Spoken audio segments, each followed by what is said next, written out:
What's up guys, it's Chief here from Chief Live Gaming, today bringing you another video talking about the Dungeons & Dragons Temple of Elemental Evil board game or adventure system. Today's video is going to be a bit of an overview of all the different characters that you can play in Temple of Elemental Evil. I'm going to touch on their strengths, their weaknesses, a few of their abilities that are pretty good, as well as just some overall strategy. So if you guys are trying to maybe decide what character would be the best fit for you or one of your friends, if you just want to know more about a character that you haven't really played, this might be a good video for you to watch. So without further ado, I'm going to go into a little bit of a different camera angle here and get right into it. See you guys in a second. Alright guys, first hero I want to talk about is the most basic, I would say, but not to be underestimated, and he is the human fighter Aleros. Let's go over stats real quick. He has 17 armor class, 10 health, a speed of 6, and a surge value of 5. His character's ability is improved critical.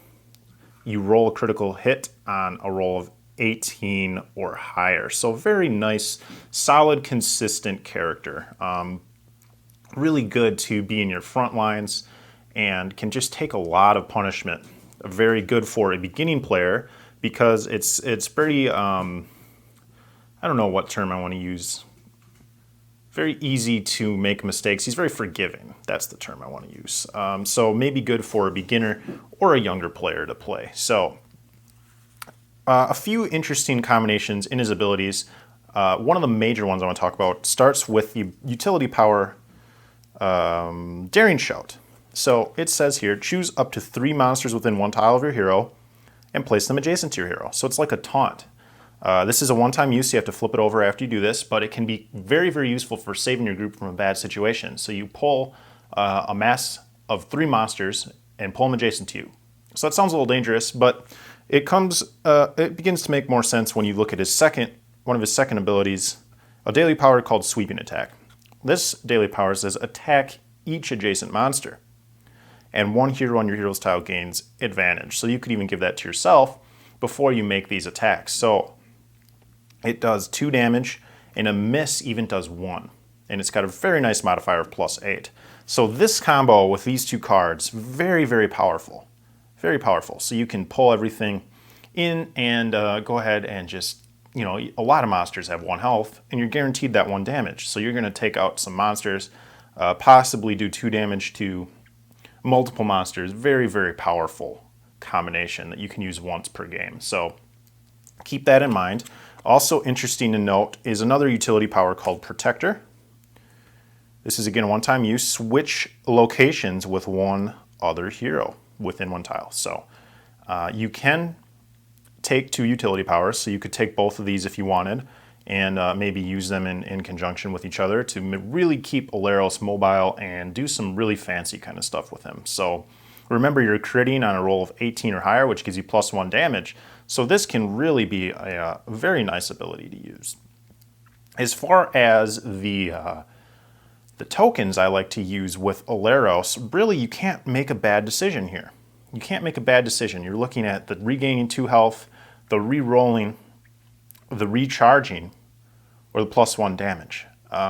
If you're playing without a cleric, grabbing a couple recharges for him to be able to do this combo that we mentioned more than once in a game could be really powerful. I like to personally give the recharge tokens to our cleric just because that allows him to do a little bit more with his abilities, but could be very nice. Otherwise, very well rounded. Can't really, again, make a bad decision with any of these token choices for your campaigns. So that's Aleros, guys. Let's move into the cleric. Alright, the next character I'd like to cover is Barrowin, the cleric. He's a nice support, kind of hybrid damage dealer. Let's go over his stats real quick. He has a 16 armor class, 8 health, 5 speed, and a surge value of 4, and that's at level 1. His ability is Healer.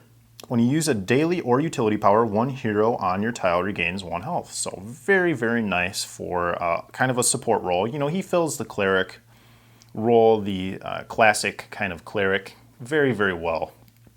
Nothing that I don't like about Barrowin. He has some solid abilities, Nothing that I really wanted to point out in particular for this character because they're all just very good. I feel like, again, you can't really make a bad choice with his abilities. You can outfit him however you want. And using his ability healer can have some really nice combinations. So as far as the tokens, I really like to give the recharge tokens to our cleric in our games, because if he can do his powers multiple times in a battle, when you combine it with healer, man, he can do a lot of healing.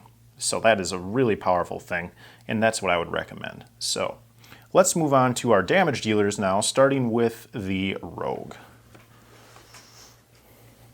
All right, so the first damage dealer we're going to look at is Rat Shadow. He is the halfling rogue, or she perhaps.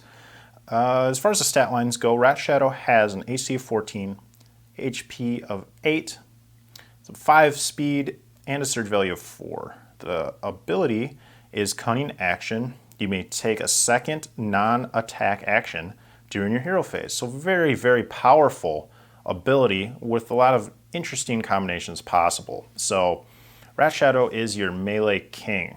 Lots of damage and lots of use and utility from this damage dealer. I would highly recommend giving Rat Shadow a try if you haven't yet. It's pretty fun to be able to do the 2 non-attack actions during your hero phase because it allows you to make a lot of different kind of strategic maneuvers. So as far as the powers, I just wanted to touch on. The first one is a utility power called Reliable Talent. And this is something in my opinion, you should take every single time as your one rogue utility power. And it says, use during your hero phase, and you can choose to either remove 1 trap on your hero's tile or gain advantage. Very, very simple, very easy to understand, and very powerful. Gaining advantage every single turn for free because of this utility power is very nice. Or removing that trap so you can get out of some bad situations is also very handy. Another interesting ability is the Daily Power Deadly Assault. And it's very simple. It says make 3 at-will attacks. Wow. The power that you can dish out, the damage with this character is pretty impressive. So the combinations you can pull off just with this utility power, with the Cunning Action, as well as the Deadly Assault when you need it, really fun. Give it a try. Let me know what you guys think. As far as the tokens, really, you can't go wrong with +1 damage on any of the damage dealers. And in particular, I do like giving Rat Shadow the +1 damage or the reroll. I like to save the 2 health for the wizard, and I'll tell you why when we get to the wizard. So again, it can't really hurt to give a 2 health to everybody in the group, just because being able to regain that health on demand can really turn the tides. So experiment with it. If you guys find some interesting combinations of abilities, let me know, and I'd be happy to hear those thoughts. So let's move on to the wizard now, which is our first ranged focus damage dealer. All right, next up we have Nuh Mestra, which is a Sun Elf Wizard. The stat line looks like this. We have an AC of 14, a health of 6, a movement speed of 6, and a surge value of 3. The ability is Overchannel. Once during each of your hero phases, after you hit with an attack, you may take 1 damage to deal +1 damage. Very interesting. Interesting stuff. So pretty simple to understand. You hurt yourself by 1 point of health to do an extra damage to the monster you hit. So that can be kind of really tip the scales when you need them to. It's on demand. You're not waiting for like a crit or something like that, and really can help you out when you need it. So I really like to play Nuh Mestra, but the danger, of course, is if you've recognized how low the AC and health are, you are a very, very, very squishy damage dealer. You need to be very careful when you're playing Nuh Mestra, because one bad turn can really set you up for kind of a a defensive posture for the entire rest of the game because her health is so low. So be very careful when you're playing her. As far as abilities, there are a couple things I just want to touch on. The first one is a utility power called Dimension Door. Very simple to understand. It's used during your hero phase, flip over after use, place your hero on any square. Very simple, very powerful to be able to move anywhere you want in the dungeon or in the town to be able to complete an objective or sort of a high priority task on your turn. Very nice. Or to get out of danger, simply escape when you need to. Another one that I like a lot is a utility power called True Strike. It's again one-time use, and each hero on your hero's tile gains advantage. Pretty handy. Can really help for your other damage dealers to get done what they need to do, and can also be helpful for yourself. So the last one is again a utility power. Bigby's Hand. Choose a monster on your hero's tile. Move the monster 2 tiles in any direction, and the monster is stunned. Really nice for survivability. And this one I really like to try to take with me every game. You do get 2 wizard utility powers, so my personal choice is to always take Dimension Door because you never know when you're going to need it. And I always like to try to take Bigby's Hand. Sometimes I'll take True Strike if I'm playing with like a lot of people, if we're using a full party. The more players you have, obviously, the stronger this is going to be. If I'm just playing with like 1 or 2 other people, I usually like to take Bigby's Hand. And that's really nice because you can move that monster, that dangerous monster that you need to get away from you, out really far away, and then start moving back the other direction. And it's stunned 1 turn, so it really is going to buy you some breathing room that you might need to get done, to clear out some monsters. So Nuh Mestra is a sort of utility stun. A lot of other abilities have, well, not a lot, but a few other abilities have stun side effects to them. She doesn't do a ton of damage, but can again overchannel to get an extra point. Sometimes you just need that 1 extra point of damage, so that really comes in handy to be able to take out monsters that you need to on your turn. And more of a utility damage dealer, not just straight out amazing amount of damage. Has a little bit of AoE potential, some nice safe ranged attacks, some 2-tile range, and is really nice just to be able to hang back and provide some support as well as some damage. So for tokens, what I really like to do is to give the wizard our regaining 2 HP tokens. Really like to do this because, again, very, very low health, very low AC, and you're going to be over channeling on occasion, so you're really going to need to be able to get some health back when you want to on demand. So that's my suggestion.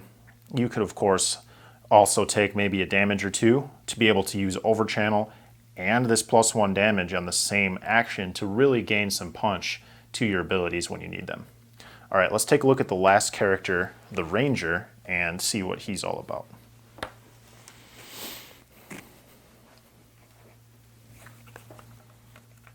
So, the Ranger is actually female, and I feel a little bad now, but she has a pretty decent stat line. Let's start with AC 15, moving on to 8 health, a speed of 6, and a surge value of 4. The ability that Talon has is Favorite Enemy. When you hit a monster you control, that's important, with an attack, you deal +1 damage. Really nice. Really nice. Again, the abilities in this, the characters in this box are all pretty dang good. Pretty handy, and this one in particular can really make a difference because it's just free damage. You don't have to roll for a crit. You don't have to overchannel to hurt yourself. You just attack the correct monster, make sure it's one you control, and you can get an extra damage. So really nice, and just kind of gives you a little bit of extra punch, but limits your flexibility on your target acquisition and different priorities you can have, because you really want to try to attack monsters you control. You don't get a lot of choices unless you don't need to worry about that extra damage, meaning like everything has 1 health, so you don't really need that extra +1 damage. So let's see, as far as abilities, I just wanted to note that with the at-will powers, they have a very good modifier, +8. I just wanted to note that. Not really important. This is just a longbow. Attack one monster within 2 tiles of your hero, and your hero may not use this attack against an adjacent monster. So pretty simple ranged attack, but it has a +8 modifier. Really nice, really consistent, and you can do it from a pretty far range. The daily power that I really like is called Colossus Slayer. So this is says attack one monster within 2 tiles, so a ranged attack with a really nice +8 modifier, but look at this, 4 damage. 4 damage. Miss even does 2. That's crazy. That's so much damage. So if you are attacking like a boss monster, this is what you want to use, your Colossus Slayer. Really pump out some damage into that boss monster because it's very consistent with a +8 attack, and it works very well if you want to support it with, say your wizard wants to give advantage to Talon, just to make sure that Colossus Slayer lands on the monster. You can really pump out some damage, and in my opinion, Talon here is going to be your main source of just single target ranged reliable damage.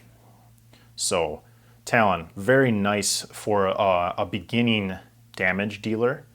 I would definitely recommend Talon if you're looking to play like the first couple games and you want to do some damage. Play Talon, has some range, has some good AC, has some decent health. Not going to die really quickly like with the wizard. You really need to be careful. Talon a little bit less so. You can kind of get up where you need to be and not be too worried about things because of your stats, which are slightly better. So as far as the tokens go, I really like to give +1 damage to Talon, or for sure 1 reroll, because being able to do Colossus Slayer multiple times, just awesome. It's such a insane ability.